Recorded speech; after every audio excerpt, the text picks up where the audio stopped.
Hello friends, आप सभी का हमारे यूट्यूब चैनल में हार्दिक स्वागत है। फ्रेंड्स, आप कैसे हैं? आई होप आप सभी अच्छे व स्वस्थ होंगे। फ्रेंड्स, आप सभी को पता चल चुका होगा उत्तर प्रदेश शिक्षा आयोग की अध्यक्ष श्रीमती कीर्ति पांडे जी को बनाया गया है। अब अध्यक्ष मिल जाने के बाद उम्मीद है शिक्षक भर्ती परीक्षा और उससे पहले यूपी टेट का आयोजन जल्द किया जाएगा। सबसे पहले यूपी टेट होगा, उसके बाद सुपर टेट होगा। मतलब सबसे पहले यूपी टेट, उसके बाद शिक्षक भर्ती परीक्षा।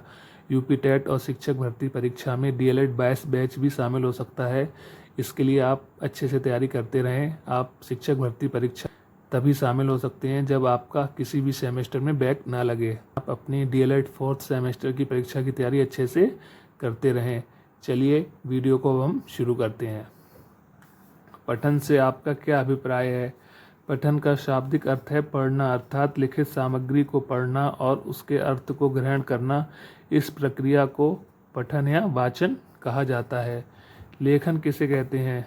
जब हम अपने मन के बाहरी एवं अंदरूनी भावों एवं विचारों को शुद्ध रूप प्रदान करके लिपिबद्ध करते हैं तो इस प्रकार की अभिव्यक्ति को लेखन कहा जाता है। लेखन की अशुद्धियाँ क्या हैं? लेखन की अशुद्धियों के अंतर्गत रेफ या रकार संबंधी दोष, शिरोरेखा संबंधी दोष, अनुस्वार एवं अनुनासिक संबंधी दोष, मात्रा संबंधी दोष, वर्णों का लोप, वचन संबंधी दोष, अल्पप्राण तथा महाप्राण की अशुद्धियों आदि हैं। आरंभिक पठन कौशल के उद्देश्यों की प्राप्ति के हेतु क्या आवश्यक है? शिक्षण और बालक के बीच आत्मीय संबंध। पठन कौशल के बाधक तत्व कौन कौन से हैं? अति शीघ्रता के साथ पढ़ना, अटक अटक कर बोलना, व्याकरण तत्वों के ज्ञान का अभाव, एकाग्रता का अभाव पठन कौशल में बाधा पहुंचाते हैं। लेखन कौशल को प्रभावित करने वाले तत्व या दोष कौन कौन से हैं? शिरोरेखा की उपेक्षा, शब्दों के बीच अभाव, अक्षरों का विकृत आकार, विराम चिन्हों से संबंधित त्रुटियां, अनुनासिक और अनुस्वर संबंधी त्रुटियां। वाक्य कितने प्रकार के होते हैं? वाक्य 8 प्रकार के होते हैं। विधानार्थक, निषेधार्थक, पहला होता है विधानार्थक, दूसरा निषेधार्थक, प्रश्नार्थक, आज्ञार्थक, संदेहार्थक, संकेतार्थक, इच्छार्थक तथा विस्मयार्थक वाक्य। वर्ण किसे कहते हैं? जिनको खंड खंड ना किया जा सके, जिनको खंड खंड ना किया जा सके, अखंड मूल ध्वनि को ही वर्ण कहा जाता है। वाक्य के खंड कीजिए, वाक्य के खंड कीजिए। वाक्य को दो भागों में बांटा जाता है, उद्देश्य और विधेय। वाक्य को 2 भागों में बांटा जा सकता है, उद्देश्य और विधेय। चलिए आगे समझते हैं।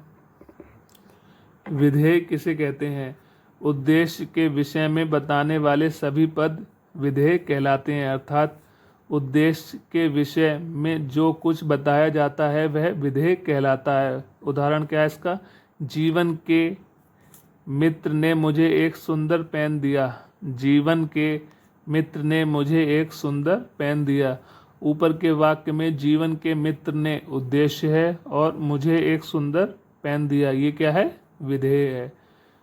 आज्ञावाचक वाक्य को समझाइए। जो वाक्य आज्ञा तथा अनुमति का बोध कराते हैं उन्हें आज्ञावाचक वाक्य कहते हैं। जैसे बसंत तुम कक्षा से बाहर चले जाओ। इसमें क्या दिया जा रही है?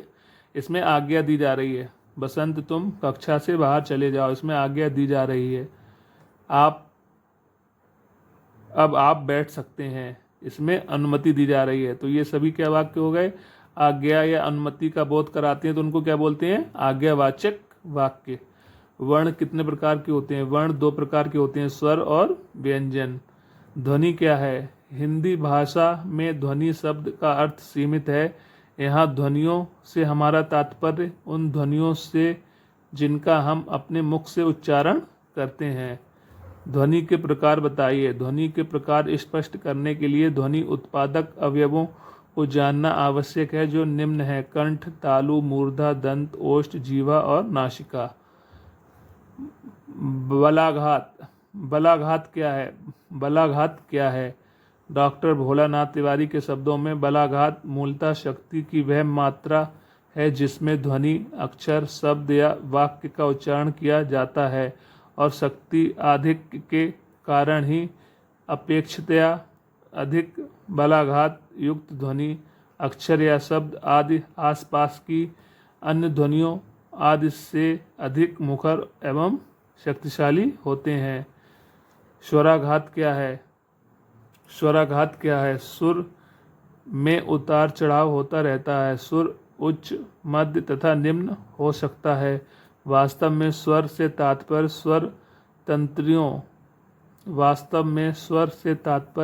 स्वर तंत्रियों से उत्पन्न उस सुर या आवाज़ से है जो कभी नीची, कभी ऊंची और कभी सम सुनाई पड़ती है तथा जो स्वर तंत्रियों के तनाव पर निर्भर होती हैं, क्योंकि उच्चारण के समय स्वर तंत्रियों में जब अधिक तनाव होता है तब उच्च स्वर तथा जब कम तनाव होता है तब निम्न स्वर निकलता है और मध्यम तनाव होता है तब सम या मध्यम स्वर निकलता है। ठीक है फ्रेंड्स, मिलते हैं किसी नेक्स्ट वीडियो में। तब तक के लिए जय हिंद, जय भारत। हंसते रहिए, मुस्कुराते रहिए और हमेशा स्वस्थ रहिए। हमारे चैनल पर सरकारी स्कूलों की किताबों से संबंधित वीडियोस हमारे चैनल पर अपलोड हैं, आप जाकर देख सकते हैं। उत्तर प्रदेश सरकारी स्कूलों की किताबों से जीके जीएस के प्रश्न तैयार किए गए हैं जिनकी वीडियो हमारे चैनल पर अपलोड है, आप जाकर देख सकते हैं, जो आपकी आने वाली शिक्षक भर्ती में बहुत हेल्प करेगी। ठीक है फ्रेंड्स, मिलते हैं किसी नेक्स्ट वीडियो में। तब तक के लिए जय हिंद, जय भारत। हंसते रहिए, मुस्कुराते रहिए और हमेशा ऐसे ही स्वस्थ रहिए।